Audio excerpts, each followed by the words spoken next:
시간에 저희들의 영혼을 위한 하나님의 말씀을 허락하여 주시옵소서. 그 말씀이 살아 운동력을 가져 우리의 심령을 쪼개고 우리의 골수를 쪼개는 말씀 주셔서 오늘도 하나님 앞에 새로운 영과 새로운 마음으로 설 수 있도록 주님, 이 시간 성령을 통하여 만져주시고 성령을 통하여 친히 우리에게 거듭나는 심령 될 수 있도록 저희들의 각 심령을 주장하여 주시옵소서. 이 모든 말씀 우리 구주 예수님의 이름으로 기도드렸습니다. 아멘. 오늘은 대강절 첫째 주일입니다. 대강절은요, 주님이 오셨던 것도 기억하지만 또 다시 오실 주님을 기다리며 기도와 말씀과 회개와 순종을 다짐하는 그런 기간입니다. 대강절을 영어로 advent라고 그러죠. 이게 arrived라는, 온다라는, 도착한다라는 라틴어에서 시작이 되었습니다. 그래서 대강절에는 특별히 그 의미를 새기기 위해서 이렇게 5개의 초를 밝히게 됩니다. 이 대강절의 초는 각 초마다 그 의미를 가지고 상징을 가지고 있습니다. 첫째 주일은 바로 희망입니다. 주님을 기다리는 희망. 둘째 주에는 주님이 갖고 오실 평화를 생각하면서 키게 됩니다. 근데 셋째 주일은 색깔이 좀 달라요. 무슨 색이죠? 핑크. 이제 핑크색을 키게 되는데 이 기쁨을 상징하는 건데요. 이 기쁨이 어떤 기쁨이냐면 사랑에 빠진 사람들의 얼굴에서 나타나는 그것. 왜냐하면 그 로지치기 된다 그러잖아요. 사람을 사랑함으로 인해서 발그스레해지는 그 이유를 가지고 우리가 주님을 다시 만나는 것에서 온 그 기쁨을 표현한 것으로 저 핑크초를 셋째 주에 키게 됩니다. 그리고 넷째 주는 사랑을 상징하고 하나님의 사랑으로 오신 주님을 기념하는 것입니다. 그리고 이 넷째 주가 끝난 후에 크리스마스 전야나 크리스마스 데이에 그 초 가운데 있는 하얀 색깔의 초를 키게 되는데 이것은 이 땅에 빛으로 오신 예수님을 상징하는 크라이스트 캔들입니다. 즉 대강절은 주님을 기다리고 사모하며 보내는 기간인 것이에요. 여러분들은 주님을 어떤 모습과 어떤 방법으로 기다리고 계십니까? 오늘 본문을 보면 광야에서 그 오실 주님을 향해 그 메시아를 기다리며 거룩한 외침으로 회개를 선포하고 하나님 나라를 준비하는 한 남자를 보게 되는데 그의 이름이 세례 요한입니다. 오늘 그의 하나님 나라를 준비하고 주님을 다시 오시는 주님을 그의 길을 준비하는 그의 모습을 통하여 우리도 주님을 기다리는 모습들을 들어보고 생각해보는 그런 시간을 갖도록 하겠습니다. 세례 요한은 광야의 소리를 내었는데 회개의 외침으로 주의 길을 준비하라는 이사야 선지자의 예언을 인용합니다. 이사야서 40장 33절과 5절을 보면 이렇습니다. 이사야서 40장 3절부터 5절 다 같이 읽어보겠습니다. 외치는 자의 소리여 이르되 너희는 광야에서 여호와의 길을 예비하라. 사망에서 우리를 하나님의 대로로 평탄케 하라. 골짜기마다 도두어지며 산마다 언덕마다 낮아지며 고르지 아니한 곳이 평탄하게 되며 험한 곳이 평지가 될 것이요 여호와의 영광이 나타나고 모든 육체가 그것을 함께 보리라. 이는 여호와의 입이 말씀하셨느니라. 아멘. 이 광야의 소리는 회개의 외침을 해왔다는 것이죠. 그것을 마태복음 3장 3절에서 기록하고 있는 것이에요. 그는 선지자 이사야를 통하여 말씀하신 자라 일렀으되 광야에서 외치는 자의 소리가 있어 이르되 너희는 주의 길을 준비하라. 그가 오실 길 곧 곧게 하라 하였느니라. 이 이사야의 말씀을 인용하며 선포한 요한은요, 그 예비된 주님의 길, 구원의 길, 여호와의 길을 준비하는 소명을 받았음을 확증해주고 있다라는 것이에요. 그리고 이사야의 이 예언의 말씀이 세례 요한을 통해서 성취되었는데, 이사야가 이 말씀을 기록할 때 이 말씀은 자기의 말이 아니라 여호와의 입에서 나온 말씀이라고 기록하고 있고, 그 여호와의 말씀이 세례 요한을 통해서 성취되고 있는 것을 우리가 오늘 읽은 본문을 통해서 보고 있다라는 것이에요. 예언된 것처럼 그는 주의 길을 평탄하기 위해서 한 것이 회개의 외침이었다라는 거예요. 그 선포의 장소는 유대의 광야라고 이야기하는데, 뭐 어떤 특정 지역을 꼭 집어서 말할 수는 없습니다. 근데 성경을 근거해서 볼 때 그 지역이 아마도 예루살렘과 유대와 요단강 사방에서 사람들이 나왔다는 말을 근거로 여리고나 그 사막지 여리고랑 가까이 있는 지역이면서 요단강이 가까운 지역이라고 이제 추측을 하는 것이죠. 그런데 세례 요한이 이 세계를 촉구할 때 그는 단호하게 얘기합니다. 명확하게 얘기합니다. 그리고 이 외침에 사람들은 죄를 자복하며 회개하며 그 회개의 응답으로 세례를 받고 있다라고 성경이 기록하고 있습니다. 대강절 첫째 주 이 세례 요한의 외침을 우리 마음속에 좀 새겨보기를 원합니다. 사랑하는 성도 여러분, 예수 그리스도는 이 땅에 다시 오십니다. 이 믿음이 있을 때 우리가 보내게 되는 이 대강절이 의미가 있어지게 됩니다. 만약 이 믿음이 없다면 주님을 기다릴 수가 없는 것이죠. 그런데 하나님의 말씀은 영원하신 그 말씀을 볼 때 주님은 하나님의 때에 다시 오십니다. 교회는 그분의 오심을 준비하는 장소이자 그분의 길을 곧게 준비하는 곳입니다. 세례 요한의 말씀을 보아도 혼자 그 사명을 가진 게 아니라 너희는 한 사람보다 많은 거죠. 회개를 준비하며 하나님 나라를 준비하는 사람들이 이것을 해야 된다라고 가르쳐 주는 것이죠. 그렇다면 이 세례 요한의 광야의 소리, 회개하라 천국이 가까웠다는 이 말씀이 오늘 나에게 어떤 의미를 주고 있냐는 것이죠. 오늘 이 말씀이 내 삶에 어떠한 영향력을 주고 있냐는 것이에요. 우리는 가까이 오고 있는 천국을 위해서 어떠한 회개를 하고 있습니까? 예전에 목사님들이 늘 회개하라 막 거듭 반복하실 때 저는 뭘 그렇게 회개를 하라고 하시는지 좀 불만이 있었고, 꼭 회개하라고 그러면 좀 불편했어요. 그런데 목회자가 되어지고 목회자를 준비하고 그리고 신앙의 날들이 조금씩 늘어나면서 이 회개가 불편한 것도 아니고 어려운 것도 아닌 그것을 알게 됐어요.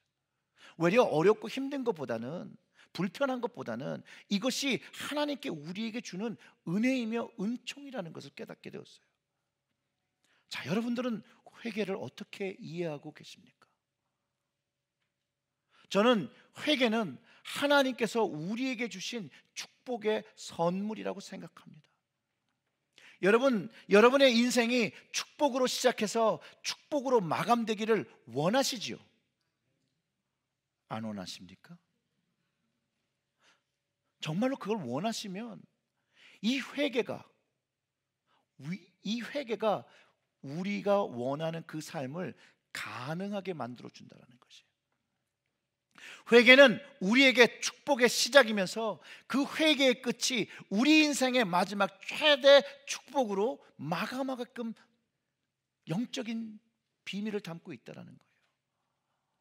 진정한 회개를 통해서 우리는 하나님의 구속의 은혜가 깊어짐을 깨닫고요, 그것을 경험하면서 이 회개의 축복으로 인해서 하나님께 끊임없이 나아갈 수 있는 기회를 얻으며 은혜를 받으며 사랑을 경험한다는 것들을 체험하게 된다는 것이에요.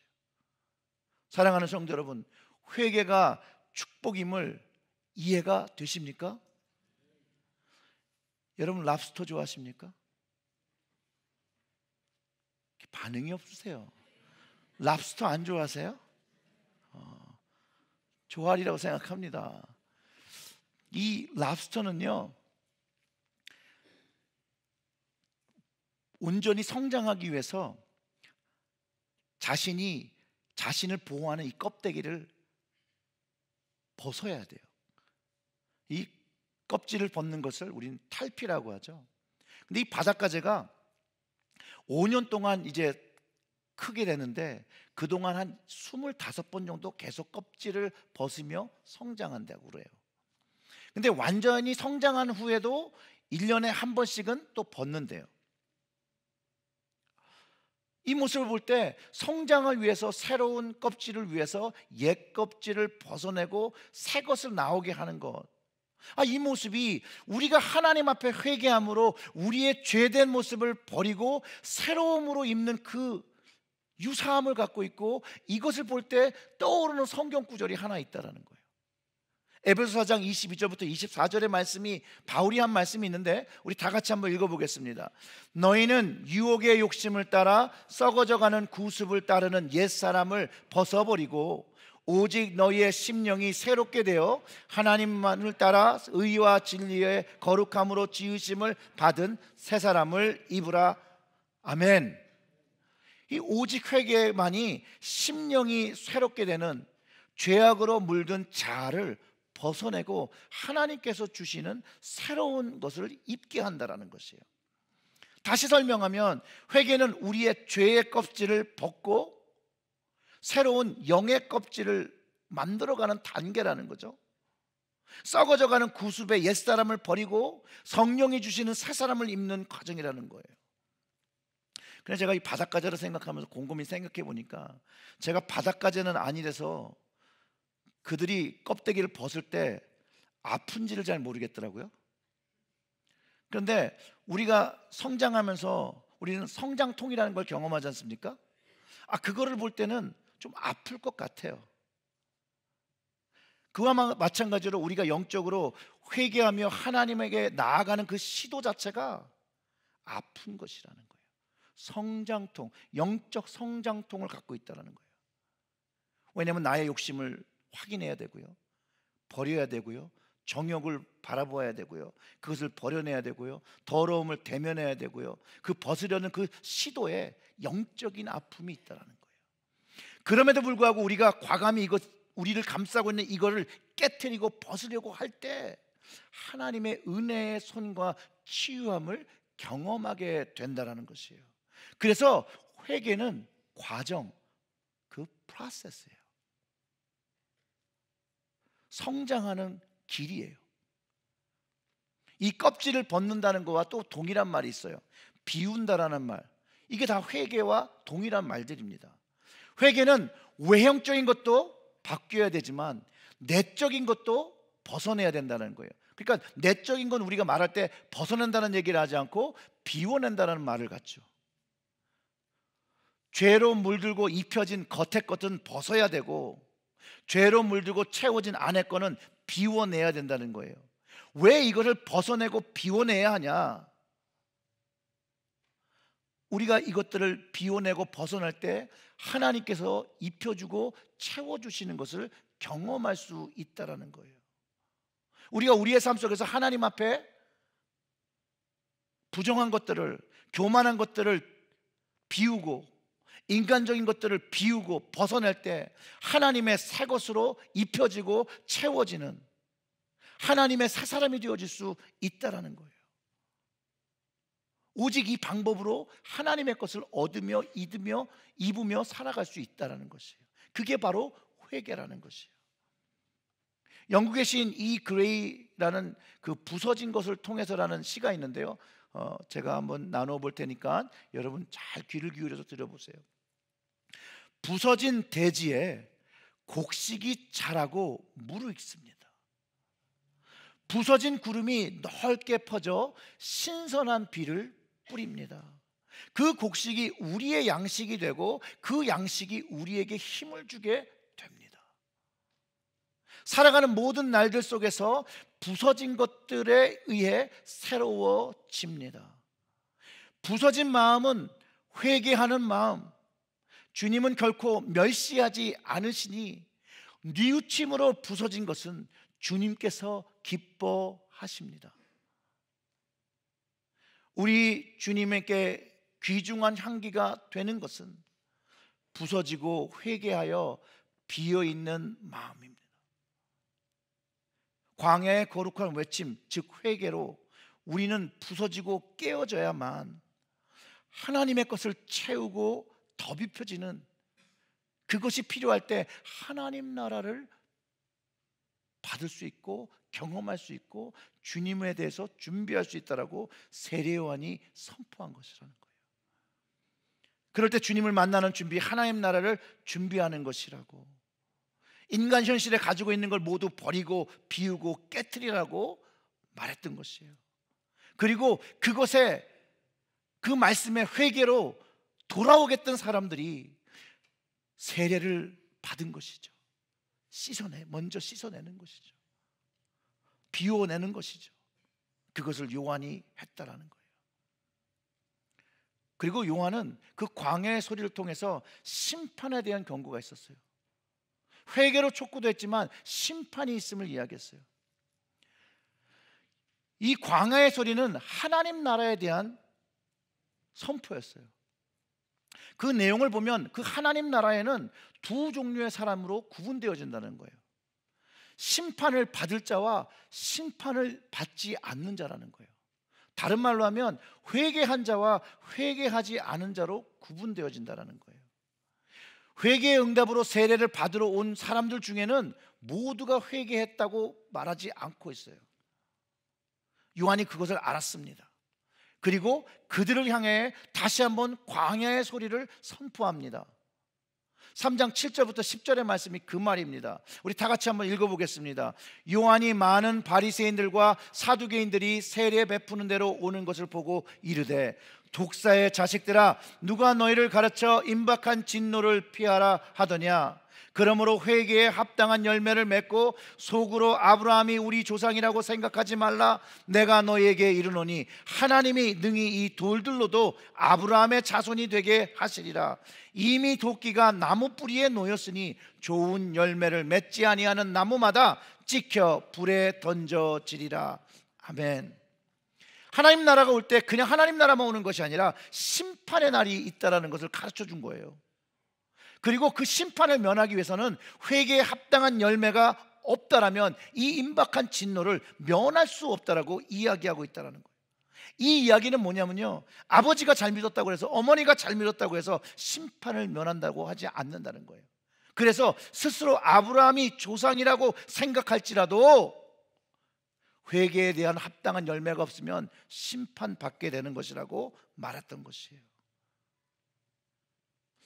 욥기든 구약의 잠언, 이것을 통해서 하나님은 이런 말씀을 하십니다. 악인은 반드시 멸망당하고 정죄받고 심판받는다는 거예요. 근데 여러분 오해하지 마십시오. 우리가 생각하는 악인이 심판을 받는 것이 아니라 하나님 보시기에 악인이 심판을 받는 것이에요. 오늘 세례 요한의 말씀을 본다면 회개와 그 합당한 열매를 가지고 있지 않은 사람을 이야기하고 있죠. 진정으로 그 마음을 비우고 하나님의 것을 채우려고 하지 않는 모습, 그 모습을 가진 사람들. 그런데 문제는 뭐냐면요, 여러분, 우리 역시도 여전히 하나님의 용서를 받고 은혜를 경험했다라고 말하지만 여전히 많은 잘못과 죄를 반복하며 살고 있다는 것이에요. 열매를 맺어야 됨을 알면서도 우리는 여전히 죄로 인하여 물들고 살아가고 있다는 것이에요. 그렇지 않습니까? 여기 합당한 열매를 맺어야 된다고 모르시는 분 있나요? 대부분 다 알잖아요. 이것에 대해 잔 칼빈은 이렇게 얘기했습니다. 우리가 하나님께 우리를 하나님께서 우리를 감찰하신다는 것을 생각하지 못하고, 또한 우리가 그 목전에서 아무것도 하나님께 섬긴 것이 없다는 것과 하나님께서 우리의 모든 행실과 생각을 하나도 잊지 아니하신다는 것을 기억하지 못하기에 우리는 늘 동일한 죄와 잘못을 번복하고 있다고 말합니다. 그러나 하나님은 우리의 모든 것을 하나님의 시간에 다 빛 가운데 드러내실 것이며 그 죄들은 다 정죄와 심판을 받을 것이라고 말합니다. 결코 하나님의 안목은 혼선을 빚지 않으신다라고 이 칼빈이 얘기했어요. 사실상 바리새인하고 사두개인들은요, 외형적으로 보아도 그들은 사회적, 종교적으로 경건한 사람들이었어요. 근데 그들에게 요한은 독사의 자식들이라고 책망하며 회개를 촉구하고 회개에 대한 합당한 열매를 맺어야 된다고 요구하는 거예요. 단순한 마음의 돌이킴이 아니라 그 삶의 변화가 있어야 된다고 이야기하는 것이에요. 여러분, 만약 예수님이 다시 오셨을 때 누가 바리새인의 모습을 갖고 있고 누가 사두개인의 모습을 갖고 있겠습니까? 목회자들과 그리스도인들이라는 거예요.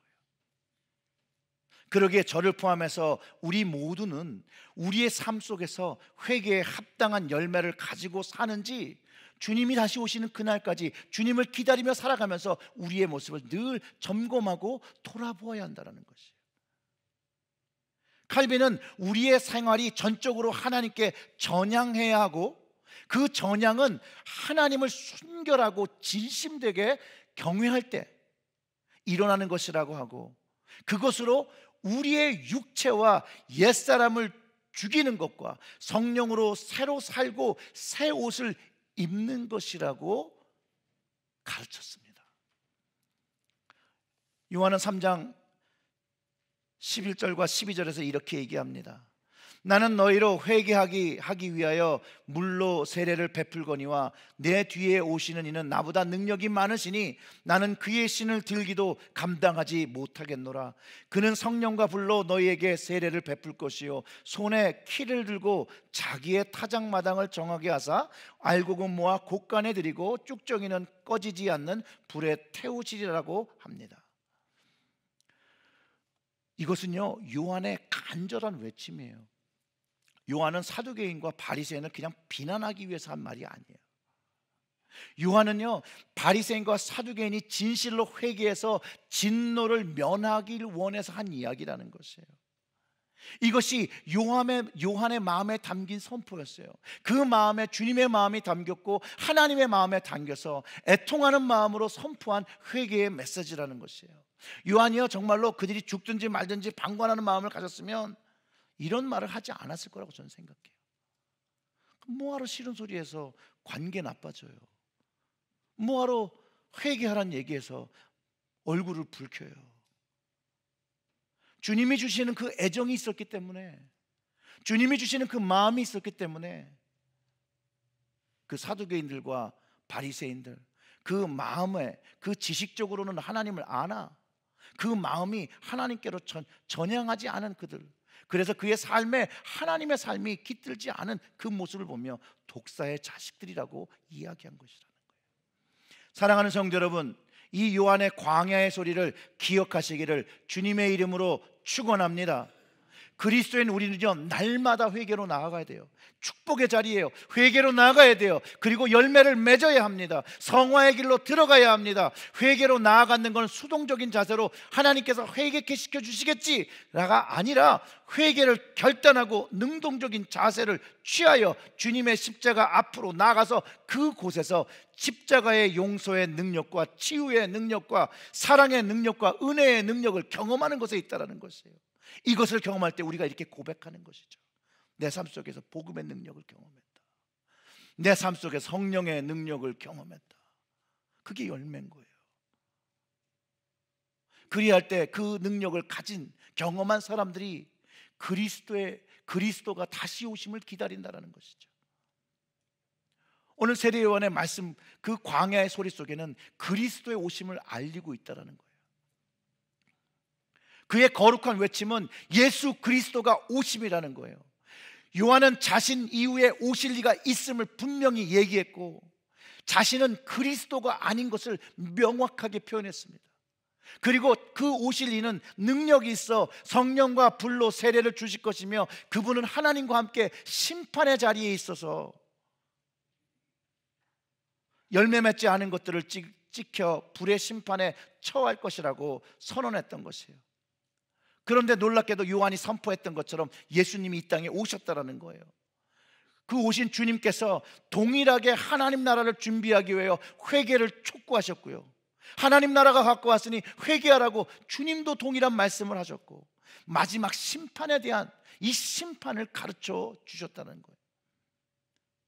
자, 사랑하는 성도 여러분, 우리는 이 성경적인 사실, 주님의 재림과 심판에 어떻게 반응하고 살고 있습니까? 성경 안에 담긴 약속의 말씀인데 우리는 이것에 어떻게 영향력을 받으며 살아가고 있습니까? 주님의 오심을 기다리며 회개의 삶으로 응답하며 살아가고 있습니까? 아니면 2000년 동안 안 오셨는데 내 때는 안 오시겠지 라고 하는 마음으로 오늘의 할 회개를 내일로 미루고 있지는 않습니까? 사랑하는 성도 여러분, 하나님의 말씀은 영원합니다.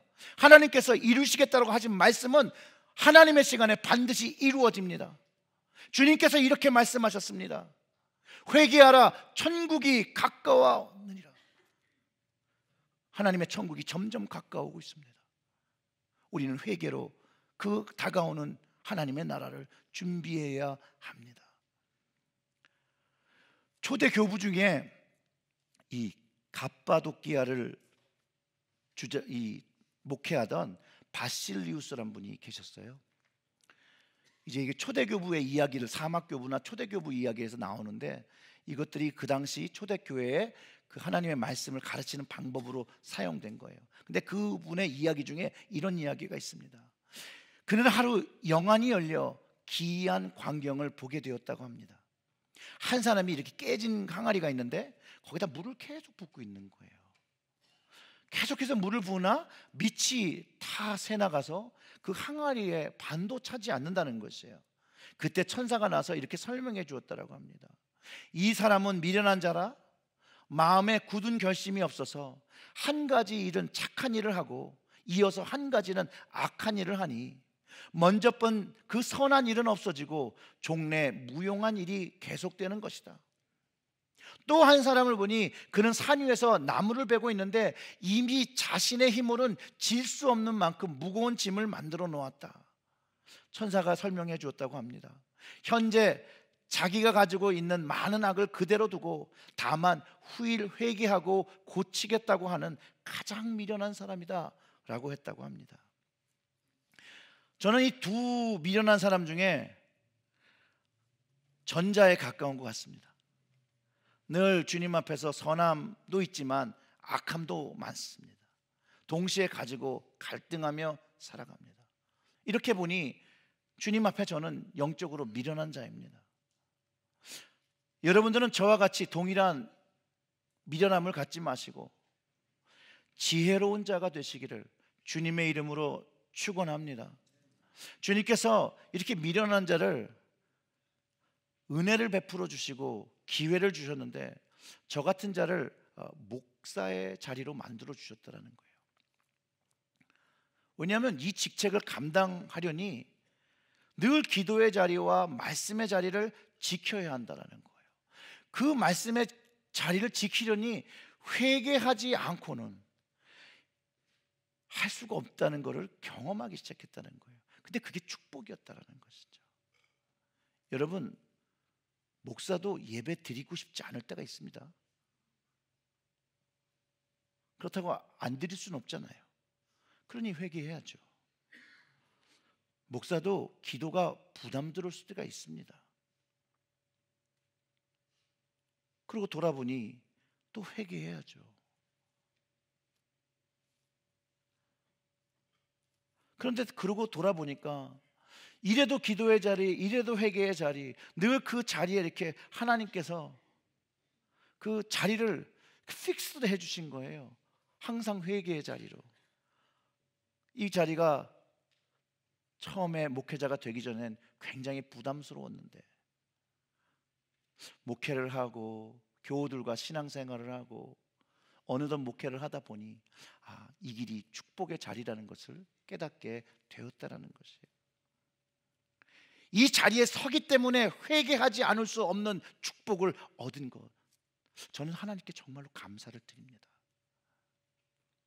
그 안에서 주님께서 저에게 감동으로 주시는 말씀은, 주님은 저를 포함해서 우리 모두가 미련한 자대로 살아가기를 원치 않으신다는 거예요. 그리고 지혜로운 하나님의 말씀을 담아 살아가기를 원하신다고 말씀하신다는 거예요. 그리고 우리가 열매 있는 신앙의 삶, 복음의 삶을 살기를 원하신다는 거예요. 그리고 주님께서 바라시는 그 열매를 가지고 주님을 기다려 주기를 원하신다는 거예요. 대강절을 기념하며 크리스마스를 준비하는 우리, 무엇을 준비하겠습니까? 정말로 주님이 원하시는 우리의 집에 그냥 반짝반짝한 그 데코레이션을 주님이 원하실까요? 선물을 나눠주게 쇼핑을 하며 그걸 정말 주님이 원하실까요? 혹시 그 선물에 주님을 위한 선물은 있습니까? 사랑하는 성도 여러분, 주님이 정말 우리에게 바라시는 게 뭘까요? 오늘 말씀에서 통해 볼 때 회개로 준비된 마음이 아니겠습니까? 주님으로 가득 찬 마음이 아니겠습니까? 하나님 나라로 가득 찬 그런 마음이 아니겠습니까? 왜냐하면 세상의 것을 가지고는 주님을 맞이할 수 없다라는 것이에요.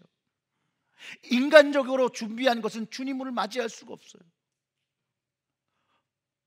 오직 하늘의 것, 오직 회개로 하나님 나라의 것, 성령의 도우심을 받아 주님을 맞이하고 주님의 첩경을, 주님의 그 길을 곧게 하는 것이에요. 이 거룩한 외침이, 이 거룩한 말씀이 우리의 삶 중심에서 우리의 삶 바깥으로 요한처럼 선포하실 수 있어야 한다는 것이지요.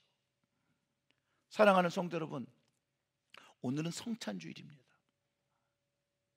이 성찬은요, 주님께서 대놓고 나는 당신을 이미 용서하셨다라는 선포예요.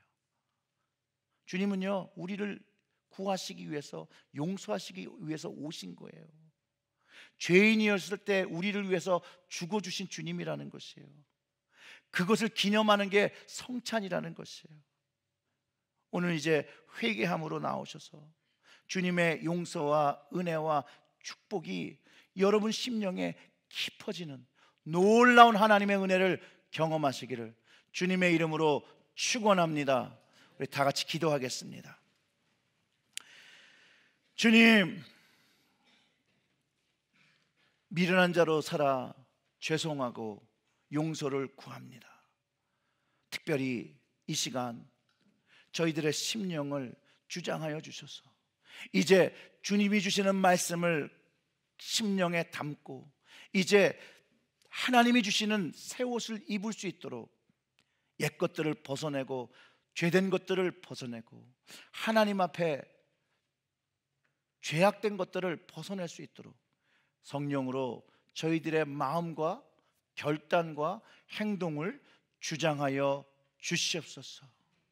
그래서 우리가 세상에 나가 주님의 통로로 빛의 자녀들로 살아갈 수 있도록 주님, 저희들을 도우시고 저희들에게 은혜를 베푸셔서 늘 주님을 기억하며 인식하며 살아가는 저희들 될 수 있도록 도와주시옵소서. 이 모든 말씀 우리 구주 예수님의 이름으로 기도드렸습니다. 아멘. 이 시간에는 우리 성찬을 준비하기 위해서 조용한 기도